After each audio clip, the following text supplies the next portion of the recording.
Again, it's a pleasure to be with you to be able to study God's Word today on this Sunday morning. And I appreciate so much Bill Freeman and David Baldwin being able to take my place for the last two Sundays so that I could go down and be with my in-laws in Houston, Texas. But it's good to be back with you, and I want to resume what we were studying before. We've been looking at 1 John chapter 4 and verse 8 that says that God is love. And we accept that as a sort of normal situation because He is always consistently who He is. He's holy, He's righteous, and He is a loving God. We, on the other hand, know what we're supposed to be, but we're often not what we should be, and we try to learn from Him. We're trying to be imitators of God according to Ephesians chapter 5 and verse 1, and we are supposedly walking in the footsteps of Jesus Christ, 1 Peter 2:21, and we demonstrate His Spirit in our lives according to Romans 8 and verse 9, and His image can be seen in the lives of Christian people according to Romans 8 verse 29. So we go back to the Scriptures once more to try and study and understand what God's nature is and what our nature needs to be. And the Apostle Paul in 1 Corinthians 13, particularly in verse 1 through 7, gives us a definition of what love really means, what it's all about as it relates to human beings and our relationships one with another. And we've seen things like, that it is a spirit that is kind. It is a spirit that is not boastful or arrogant. And we've seen that it is not the kind of a spirit that is in the world in which we live today that is so full of anger and just misery and disappointment. And we want to be above and beyond the characteristics that depress people in this world. We're told, and as we get on down in verse 5, that one of the things that our nature should be is not one of great anger, not one where we're quick to be angry. And it uses the term quick to be angry or to be provoked, one version says, because it's not always wrong to be angry. The Bible teaches that God is a God of love, but He also can get very angry at times. All you have to do is look at the story of the flood as revealed in the book of Genesis and realize that God is a God who can be at times wrathful, and that He expresses His anger in ways that can lead His whole people, the nation of Israel, into captivity in Babylon for 70 years. And we want to recognize that we, as Christian people, have understood the nature of our God and that we are trying to be like Him. And so if He is capable of anger, we can be capable of anger. And if He can do that without being unrighteous, we can do that without being unrighteous. And so it says that we're not to be quick-tempered or quickly provoked. We're not supposed to be an angry people who live constantly in dissatisfaction with our neighbor. That's the whole concept of not being quick-tempered. And so we want to consider that theme as we move on into our study of 1 Corinthians chapter 13, 1 to 7, that love is not quick-tempered, and it is not angry unnecessarily and unjustifiably. I know there's a lot of anger in our world today. All you have to do is look at the news each evening, and it is just filled with stories of people that are angry with one another. And there are times when we will need to be angry about things that happen in our world. But we don't want to just live constantly in an ill-tempered manner. We don't want to be negative and always filled with just a sour spirit. That's not what Christians are supposed to be like. As we think about, though, the fact that we love and that we don't want to be the kind of people who would bring misery into the world rather than happiness, I think about the fact that Jesus, when he was asked what is the greatest of all commandments, said that the greatest of all commandments is to love. And we're to love God with all our heart, soul, and our mind, according to Matthew 22, verse 37. And then according to verse 39, he added, they didn't ask him what was the people of the crowd that was asking him this question about what's the greatest command. Didn't ask him what was the second, they just asked him what's the greatest. And he said it's to love God with all your heart, soul, and mind. But then as you look at what he continues to say, he added and said, and the second is like unto it, and that is to love your neighbor as yourself, verse 39. So that's what we're attempting to do. And if love is not quick-tempered and quick-angered, then we want to be a kind of people that don't just live in a state of anger all the time and always upset with what other people are doing and the way they're treating us, or unwilling to forgive. It would be another example of being quick-tempered and so forth. There are too many people in our world today that are short-fused. They get angry over very little, and not much is necessary to make them just furious. And we don't want to be that kind of a person.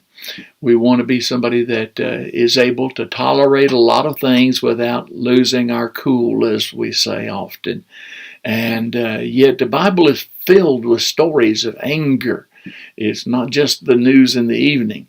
I think about Cain and Abel, the first two siblings that were brought into this world by Adam and Eve, and how that Cain was jealous when his brother's sacrifice was received by God and his was not appreciated.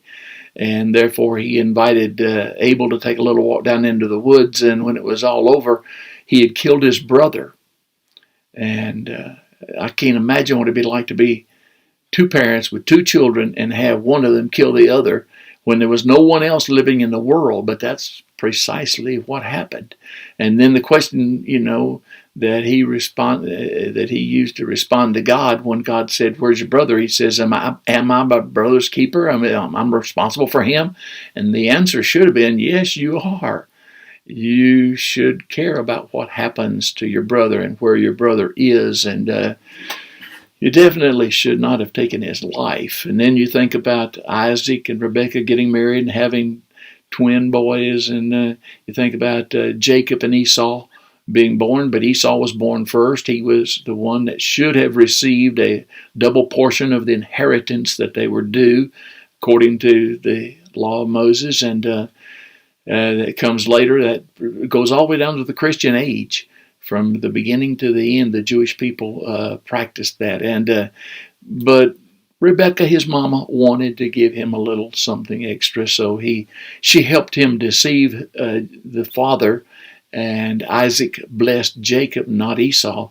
And when Esau found out about it and realized he had been deceived and his father had been deceived and he was going to lose a big portion of his inheritance, he said that he would kill his brother. And Rebekah believed him, knew that one of her kids was going to kill the other one. And so we find that Jacob had to leave home and be gone for 20 years. When he finally came back, Esau was willing to receive him home. There were a lot of bribes given there, a lot of favors granted, but he let him come back in. But there was hatred there. There was anger for a long period of time. And these were people that whose names are famous in the Bible, and we know who they are, and we know that they were of God's special people, Israel. So there are stories of anger and stories of tempers and violence that stand out in the Scriptures and let us know that that's just not what God wants us to do and be. I think about the young boy David who killed Goliath. Saul had a problem. He had an army, but no one wanted to fight Goliath.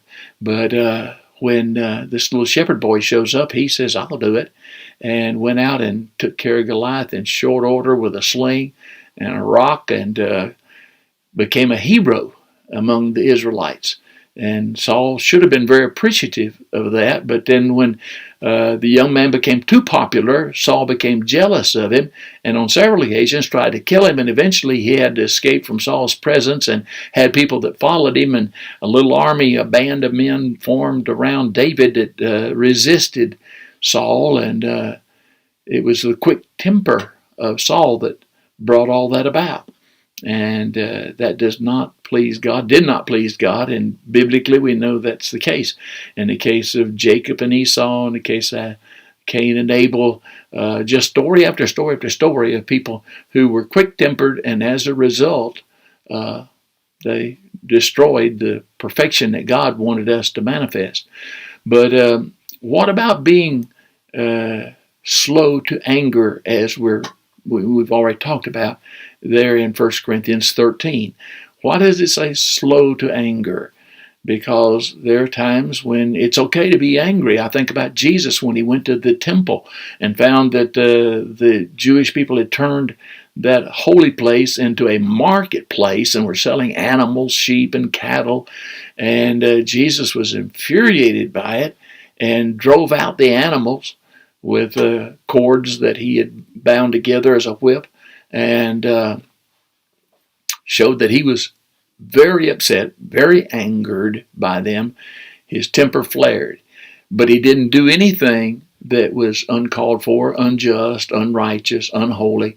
So you can be angry about things that are wrong, things that are ugly, things that are indecent, obscene, and be right with God still.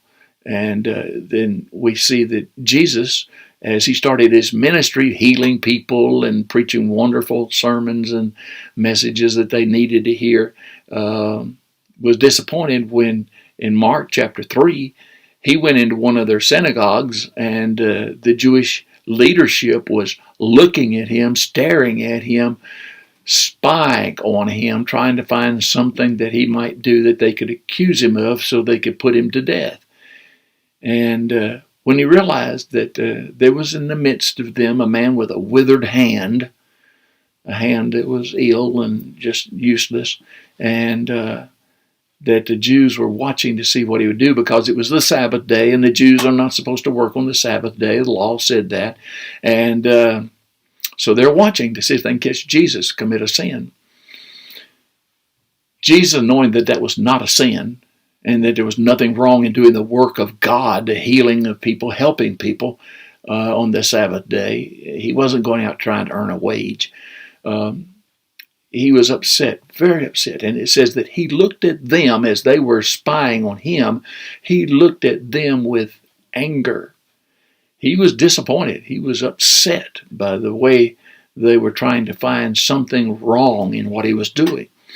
And so if Jesus can get upset and run animals out of the temple with a rope cord, and if he can turn over the money changers' tables, which he also did in that occasion when he was in the temple, and turn over their tables, and if he can get upset with the people who were watching him to see if he was going to work a miracle, and he did tell the man with the withered hand, stick out your hand, and he did, and he healed him.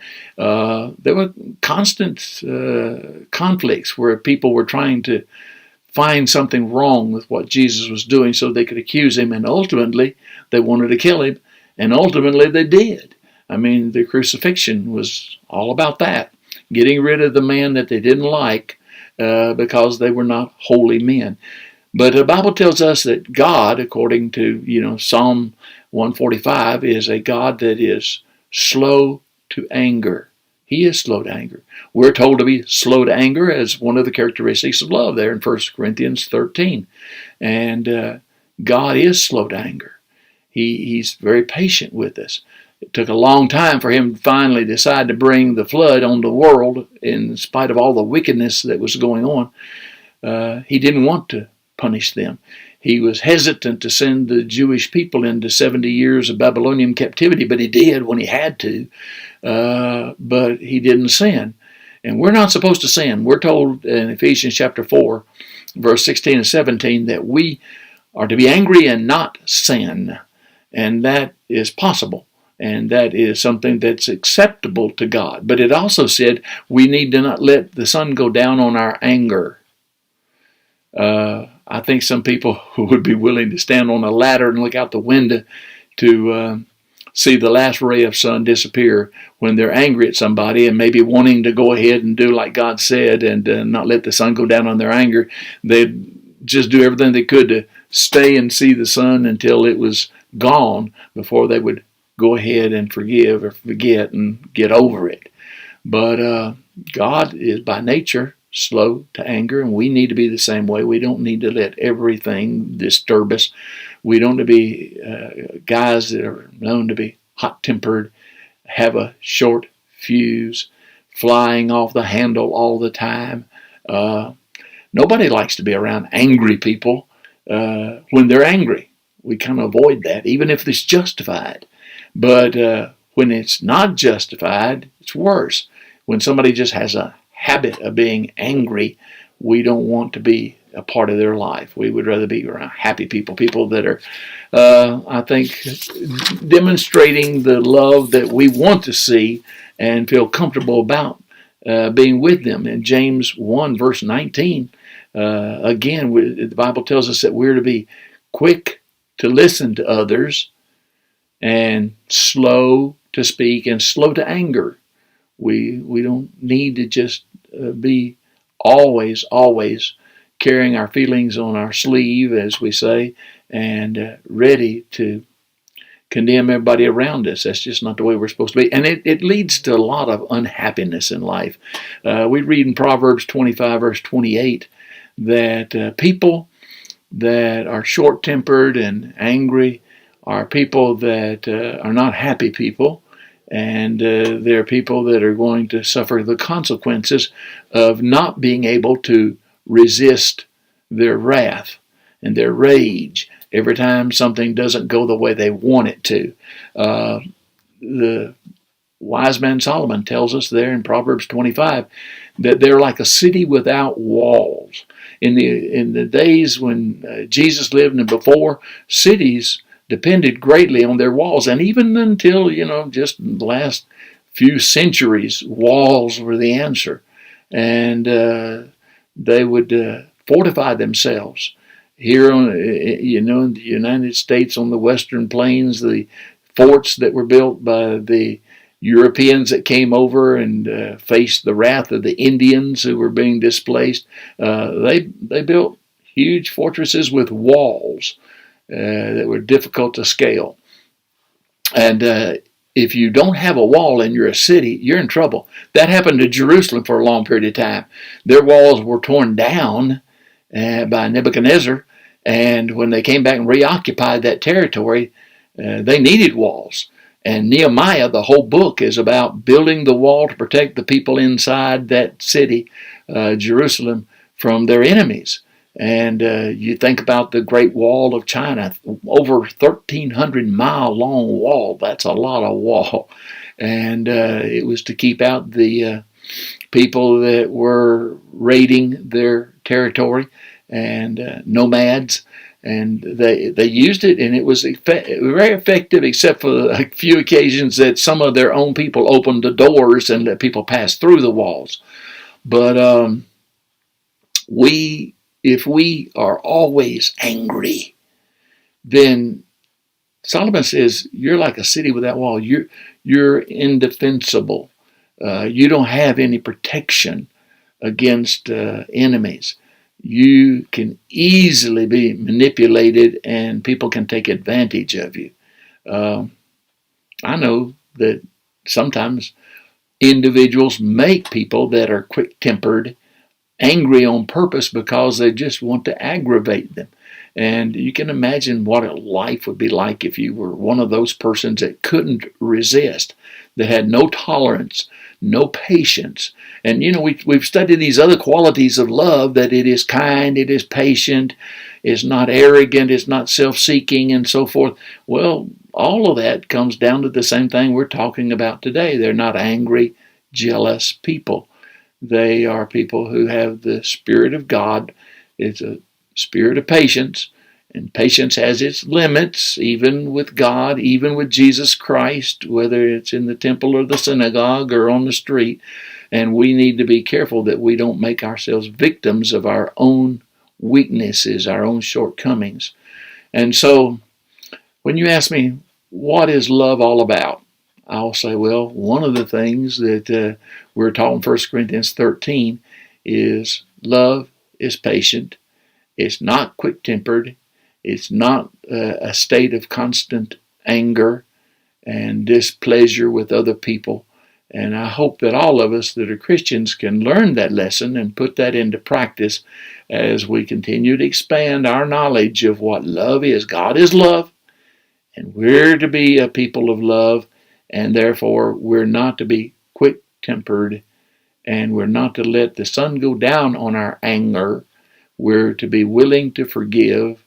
We're willing to be understanding of others. And when necessary, we're willing in a serious, vain way, no, but in a very open attitude, be willing to manifest the love of God, but be holy and righteous. And if there's something that's going on that's wrong, indecent, obscene, cruel to others, unjust, then we speak out. We stand up for the truth and try to do what we think God wants us to do. So let's all try as we go forth today to remember that if something serious has happened and it's wrong, we can be angry, we can be upset, and we can even let our tempers flare as long as we don't get out of control. That's the secret. Don't give up on being patient and forgiving while we're trying to be at the same time honest and holy and righteous like God is. And if it was good enough for Jesus, it's good enough for me. And if he felt like he needed to turn those tables over, maybe there's a time we need to turn over a table in somebody else's life or our life, but it shouldn't be just a constant state in which we live. Love is not that way. God bless you as you try to live a life of love, because God is love, 1 John 4 and verse 8. Thanks for letting me come into your lives again.